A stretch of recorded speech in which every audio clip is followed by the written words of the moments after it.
지난 주일에 룻기의 말씀을 우리가 함께 보았습니다. 아직 기억하시지요? 룻은 구약성경 책의 제목으로 그 이름이 있고, 또 마태복음 1장 예수님의 계보에도 이름이 올랐던 아주 복 있는 사람이었습니다. 그런데 우리가 함께 보신 대로 룻의 인생은 사실 복 있는 인생이 아니고 복 없는 인생과 같았습니다. 젊은 나이에 남편과 사별했고, 가난한 시어머니를 쫓아서 낯선 나라에 가서 하루하루 먹고 사는 것이 힘든 그런 삶이었습니다. 그런데 그의 인생이 복 있는 인생으로 바뀌어졌는데, 하나님께서 알게 모르게 역사하여 주시고 우연처럼 하나님께서 그의 삶을 인도해 주셔서 복 있는 인생이 되었습니다. 룻은 하나님께서 그렇게 자신의 인생에 개입하시고 복 있는 인생으로 만들어가는 과정을 알지 못했습니다. 그런데 알지 못했지만 하나님은 룻이 모르는 순간에도 하나님의 선하신 일을 하고 계셨습니다. 우리가 믿는 하나님은 룻의 때에만 그렇게 우연처럼 역사하시고 일하시는 하나님이 아니시고, 하나님은 오늘도 지금도 우연처럼 역사하시고 일하시는 하나님이십니다. 비록 우리가 잘 모를 수 있습니다. 하나님께서 선을 이루어 가시는 역사가 진행 중에 있음에도 불구하고 우리는 그것을 잘 느끼지 못할 수 있지만, 분명한 사실은 하나님은 지금도 우연처럼 역사하시고 일하신다는 사실입니다. 우리 개인적인 삶은 물론이고, 우리가 보기에 좀 힘들고 어려운 일처럼 보이는 일도, 그러니까 지금 온 인류가 계속해서 어려움을 당하고 있는 이 코로나 상황 가운데에서도 하나님은 이 모든 사건을 통하여서 말씀하시고 일하시고 계십니다. 그렇기 때문에 믿음으로 삶을 산다라고 하는 것은 모든 일이 잘 되고 형통한 것만 의미하는 것이 아니고, 믿음으로 살아가도 어렵고 힘든 일도 많이 겪을 수 있지만, 그러나 믿음으로 산다는 것은 그 모든 일들 가운데 놀라고 당황하고 어쩔 줄 몰라 하는 것이 아니고, 이 모든 상황 가운데에서도 하나님의 일하심이 있다. 하나님께서 우연처럼 역사하시면서 하나님께서 하나님의 선을 이루어 가시는 과정일 수 있다, 이렇게 생각하고, 하나님의 말씀이 무엇일까, 하나님의 뜻이 무엇일까 하는 것을 살피는 사람이 믿음의 사람이라 할 수 있습니다. 우리는 오늘 하나님께서 우리에게 주신 본문 말씀을 통하여서 욥의 시대에 우연처럼 역사하시고 말씀하셨던 하나님의 모습을 볼 수 있습니다. 오늘 본문 말씀에 보면 욥이 탄 배에 큰 풍랑을 맞게 됩니다. 선원들 입장에서 보면 그 풍랑은 사실 이해하기 쉽지 않은 풍랑이었을 겁니다.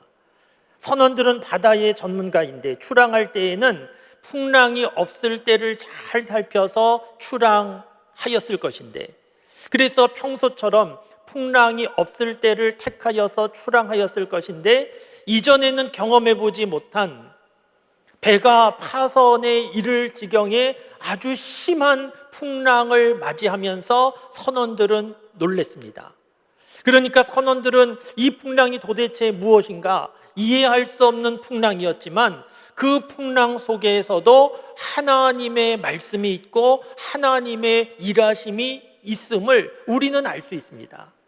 요나가 하나님의 말씀에 순종하지 않고 하나님으로부터 멀리 도망갔기 때문에 하나님께서 그 풍랑을 통하여 요나를 붙잡으시고 요나에게 말씀하시는 과정이라는 것을 우리는 지금 알 수 있습니다. 그런데 그 배에 타고 있던 선원과 요나는 몰랐습니다.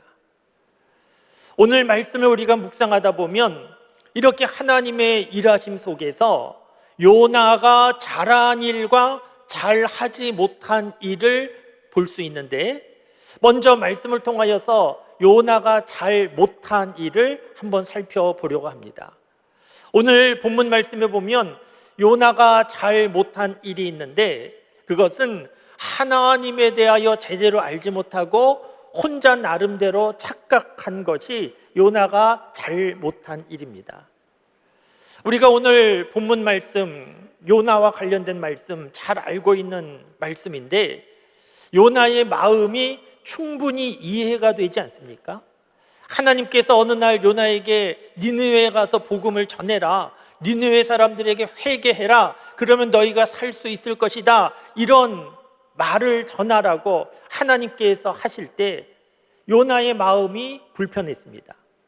왜냐하면 이 니느웨는 당시 아수르의 수도였는데, 아수르는 이스라엘과 적대적인 관계에 있었고 이스라엘에게 많은 피해를 주는 나라였고, 그래서 요나의 심정으로는 그 나라가 정신 차리고 살지 않고 그냥 이렇게 죄 가운데 무너지면 좋겠다, 이것이 요나의 본심이었습니다.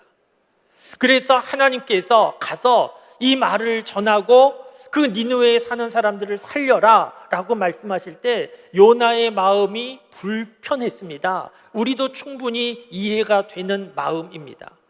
그래서 요나가 혼자서 고민했을 것이고, 그렇게 고민하다가 내린 결정은 갈 수 없다, 그런 결정이고, 그래서 하나님께서 니느웨라고 가라고 말씀하셨는데 요나는 니느웨의 반대편으로 할 수 있는 대로 가장 멀리 가기로 결정하고, 그래서 항구로 갔더니 마침 다시스로 가는 배가 있고, 그래서 마침 잘 됐다, 일이 아주 잘 풀리는구나, 내가 생각한 대로 되는구나 하고 그 배를 타고 다시스 방향으로 떠납니다. 그리고 그 배 밑바닥에 들어가서 피곤하고 지친 몸과 마음을 누이고 잠들었는데, 요나가 착각한 것이 있는데 무엇인가 하면, 하나님 말씀 순종하지 않고 하나님으로부터 멀리 도망갈 수 있다라고 생각하는 것이 요나의 착각입니다. 사람들 수준에서는 요나 생각이 틀리지 않습니다. 지금도 어떤 잘못을 했던지 문제를 일으키고 죄를 범한 사람들 가운데 도망가는 사람들이 있습니다. 자기를 잡을 수 없는 곳과 같은 곳을 찾아가지고 멀리 도망가서 숨어버리는 사람들이 있고, 그렇게 숨다가 잡혀오는 경우도 있지만 그 계획이 이루어져서 잡히지 않고 계속해서 숨어 지내는 그런 사람도 있습니다. 그런데 사람들의 수준에서는 가능하지만 요나가 착각한 것이 하나님 앞에서도 그러면 되는 줄 알았는데 이것은 요나의 착각이었습니다. 시편 139편 7절에서 10절까지에 보면 이런 말씀이 있습니다. 내가 주의 신을 떠나 어디로 가며 주 앞에서 어디로 피하겠습니까? 내가 하늘 높이 올라간다 할지라도, 내가 음부의 자리를 편다 할지라도, 내가 새벽 날개를 치며 바다 끝에 가서 거한다 할지라도 거기에도 주께서 계시고 주의 손으로 나를 붙잡고 계십니다. 이런 고백이 있습니다. 이 시편의 기자는 하나님이 어떤 분인가 하는 것을 제대로 안 사람입니다. 하나님은 무소부재하신 하나님이시다, 하나님 계시지 않는 곳은 없다 하는 것을 알고 고백했는데, 요나는 이 하나님에 대하여 제대로 알지 못하여서 하나님으로부터 도망갈 수 있겠구나, 도망가서 숨을 수 있겠구나 생각했는데 요나의 착각입니다. 여러분, 혹시라도 이렇게 요나처럼 생각하지 말기를 바랍니다.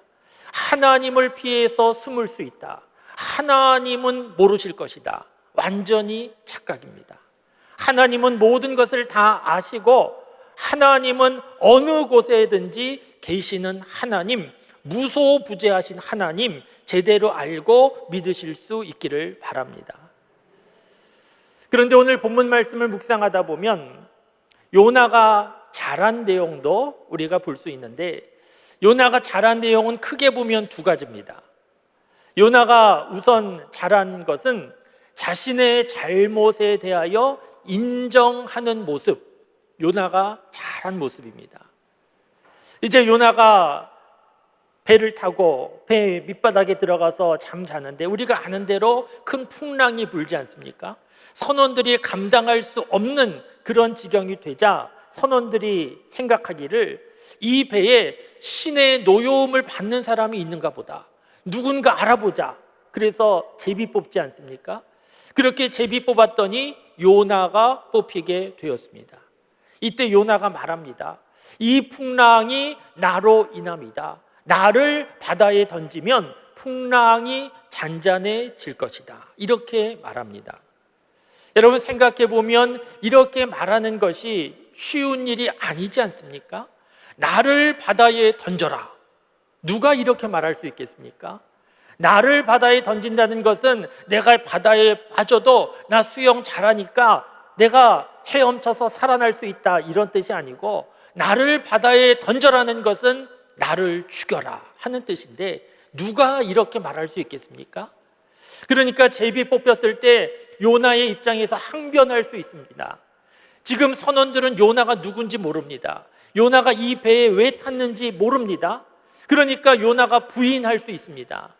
내가 어쩌다 제비 뽑힐 수는 있지만 어떻게 이 풍랑이 나 때문이냐고, 나 때문에 이 풍랑이 일어났다는 게 당신들은 이해가 되냐고, 그게 상식적이냐고, 말이 되냐고 그 선원들에게 항의할 수 있습니다. 그런데 요나는 나 때문이라고 인정하고 더 나아가서 나를 바다에 던지면 이 풍랑이 잔잔해질 것이라는 이 엄청난 말을 합니다. 그래서 오히려 선원들이 주저주저합니다. 선원들이 요나를 바다에 던지지 못하고 그 풍랑을 이겨보려고 애쓰다가 할 수 없어서 결국 요나를 바다에 던지게 되는데, 요나를 바다에 던지니까 요나의 말대로 풍랑이 잔잔해졌습니다. 여러분, 이 부분에서 요나가 잘한 점은 왜 나 때문이냐고, 이 풍랑과 내가 무슨 상관이 있냐고 이렇게 부인하지 않고 나 때문이라고 인정하는 이 모습, 여기에서부터 풍랑도 잔잔해지고 요나의 인생 속에 하나님의 역사하심이 구체적으로 나타나게 됩니다. 여러분, 저와 여러분도 삶을 살아가는 동안에 우리가 때로는 인정하고 내 책임이다, 그렇게 책임지어야 하는 일들도 있게 되는데, 안타깝게도 세상의 많은 사람들은 가능하면 부인하려고 합니다. 인정하지 않으려고 합니다. 우리가 사는 세상에 왜 이렇게 문제가 많고 문제가 끊이지 않고 왜 이렇게 문제의 꼬리에 꼬리를 물고 또 문제가 발생하는가? 이 문제에 대하여 내 책임이라 인정하고 책임지는 사람을 보기 어렵기 때문입니다.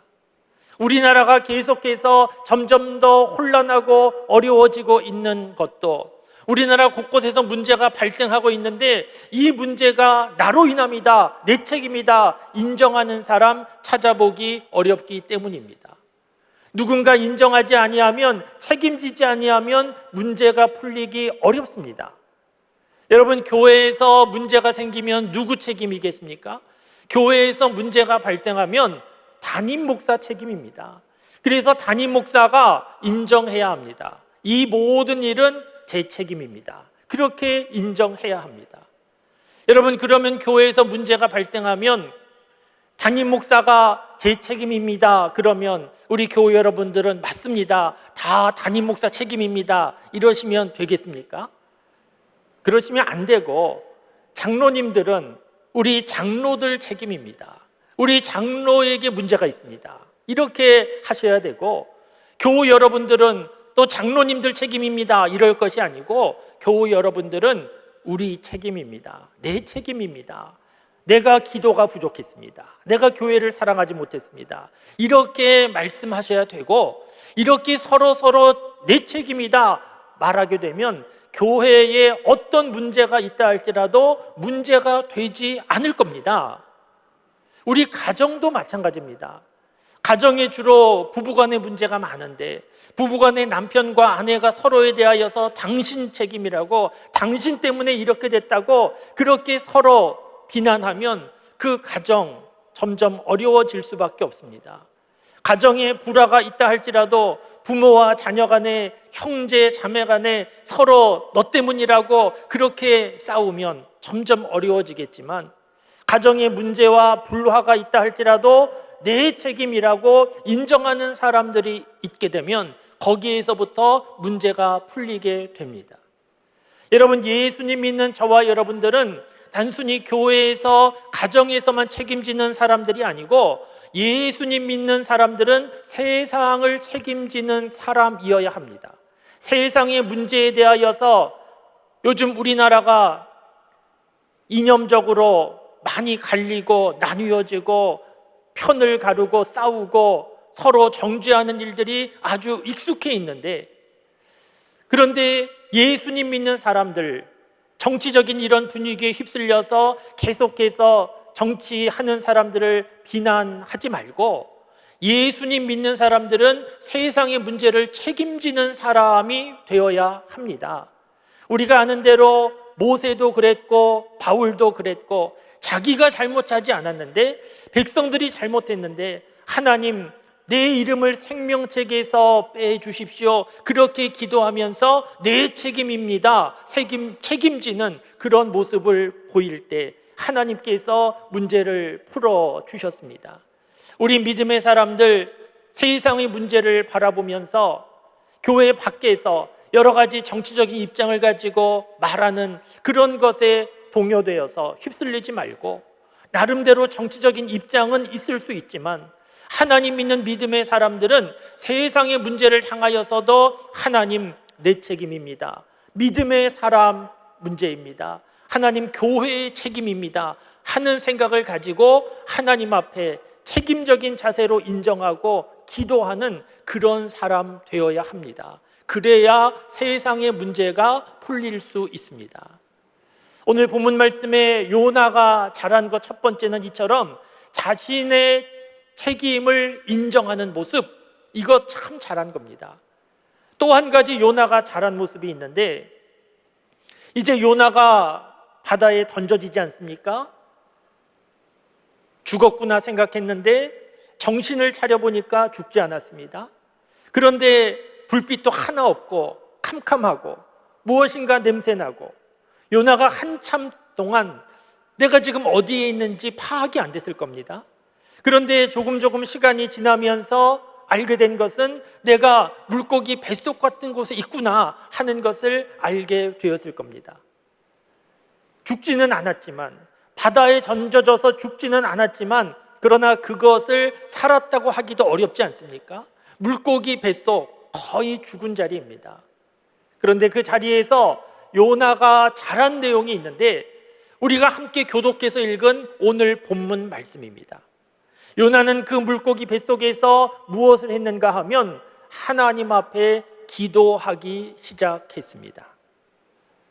아무것도 할 일이 없으니까, 기도할 수밖에 없으니까 기도하는 게 당연하지, 그렇게 생각할 수 있지만 사실 기도하기가 쉬운 상황은 아닙니다. 여러분, 삶이 어렵고 힘들다고 해서 다 기도하는가? 그렇지 않습니다. 삶이 어렵고 힘들면 자포자기하고 하나님을 향하여 원망하고 그렇게 지내기도 쉽습니다. 요나도 하나님을 향하여 원망하려고 하면 할 말이 나름대로 많은 사람이었습니다.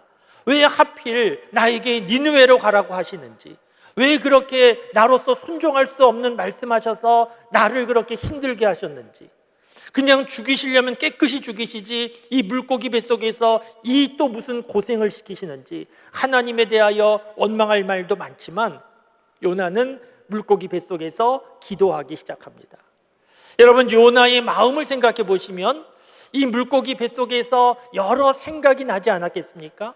하나님의 말씀을 들었던 때, 니느웨에 가서 회개하라는, 복음을 전하라는 말을 들었을 때 생각났을 것이고, 어떻게 할까 고민하던 자기의 모습도 생각났을 것이고, 그러다가 도망가야 되겠다 생각하고 다시스로 가는 배를 타는 자기의 모습도 생각났을 것이고, 그러다가 선원들이 깨우고 제비 뽑히고 바다에 던져지는 그 모든 일들이 다 생각나지 않았겠습니까? 그 생각 끝에 요나가 무엇을 생각했을까 생각해 보면 그 모든 끝에 하나님 생각났을 겁니다. 하나님께서 나에게 이렇게 말씀하셨는데 내가 듣지 않았고, 그런데 하나님께서 나를 끝까지 붙잡으시고 하나님께서 나를 이 물고기 뱃속에 놓아두셨구나. 하나님은 나를 모르시는 것이 아니고 내가 하나님을 멀리 떠나가는 그 동안에도 그 길도 하나님은 다 아셨구나. 하나님 생각났을 겁니다.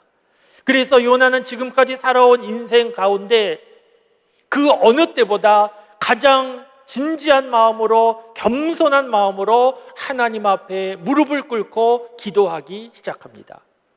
오늘 본문 말씀 잠시 교독해서 읽는 동안에 그 내용이 충분히 이해가 되지 않으셨을 수 있는데, 오늘 요나는 기도할 때 하나님 나를 살려주시옵소서, 나를 물고기 뱃속에서 꺼내주시옵소서, 이런 기도하는 게 아닙니다.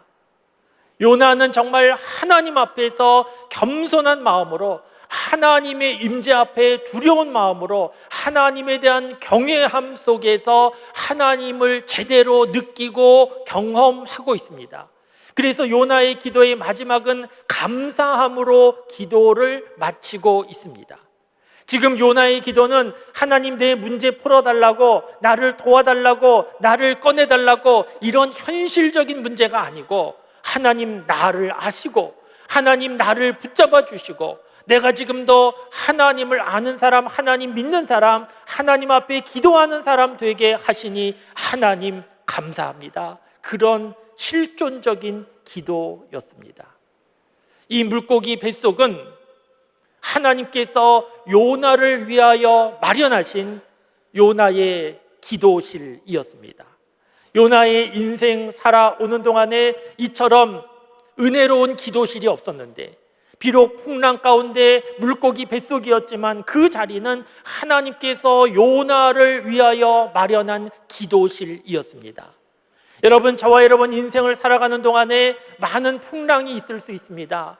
요나처럼 물고기 뱃속에 갇힌 것처럼 아무 소망 없는 자리에, 절망적인 자리에 놓일 수가 있습니다. 그런데 거꾸로 생각해 보면 바로 그 자리가 하나님께서 저와 여러분들을 위하여 마련해 놓으신 인생 최고의 기도실일 수 있습니다. 그 자리에서 하나님을 향하여 기도하다 보면 하나님께서 그 모습을 기억해 주시고 주목하시고 하나님께서 마침내 하나님의 새로운 역사를 이루어 주시는데, 요나가 물고기 뱃속에서 이렇게 하나님 앞에 기도할 때 어떤 일이 일어납니까? 우리가 다 아는 대로 그 물고기가 요나를 물 밖으로 토해내고, 그래서 물고기 뱃속에 있던 요나가 다시 물 밖으로 나와서 살게 되는 놀라운 일이 일어나지 않습니까?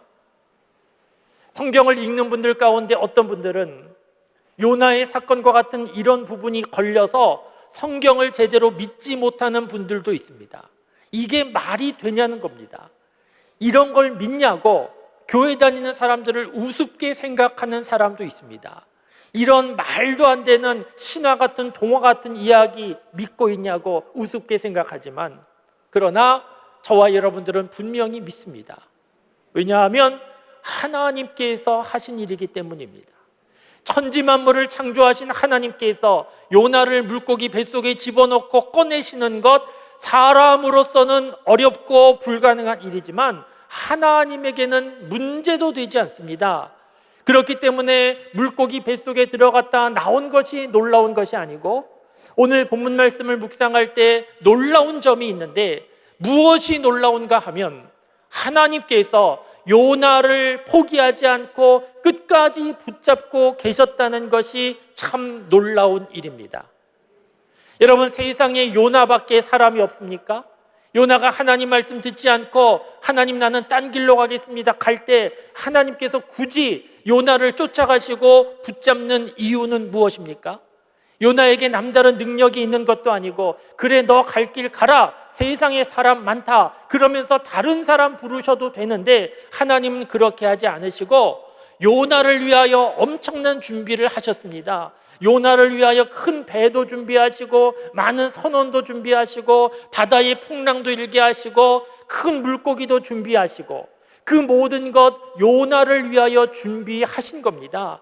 그래서 하나님께서 결정적으로 물고기 뱃속에 요나를 두셨는데, 하나님께서 요나를 위하여 이 대단한 엄청난 준비를 하신 이유는 무엇입니까? 요나가 특별한 사람이기 때문이 아니고 하나님께서 요나를 끝까지 사랑하셨기 때문입니다. 예수님께서 베드로를 찾아가셔서 너가 나를 사랑하느냐 3번이나 물으실 이유가 뭐가 있습니까? 예수님 부인하고 배반한 제자, 그냥 그런 사람으로 잊으시면 되는데 굳이 베드로를 찾아가서 너가 나를 사랑하느냐고 물으신 이유는 시리에 빠진 베드로, 실패한 베드로, 자책하는 베드로를 회복시켜 주시기 위한 예수님의 사랑이었습니다.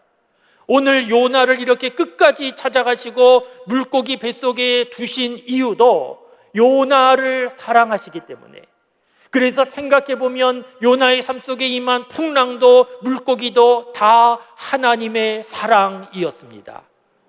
여러분, 저와 여러분 인생을 생각해 보시면 오늘 이렇게 수요 예배에 나와서 우리가 하나님 앞에 예배드리고 있는데, 여러분, 저와 여러분들은 지금까지 하나님 말씀하신 대로 순종하며 잘 살아온 것입니까? 하나님 말씀하신 대로 딴 길로 가지 않고 말씀하신 그대로 순종해서 지금까지 살아오셨습니까? 그런 분도 있으시겠지만 그렇지 않은 분들이 훨씬 많을 겁니다.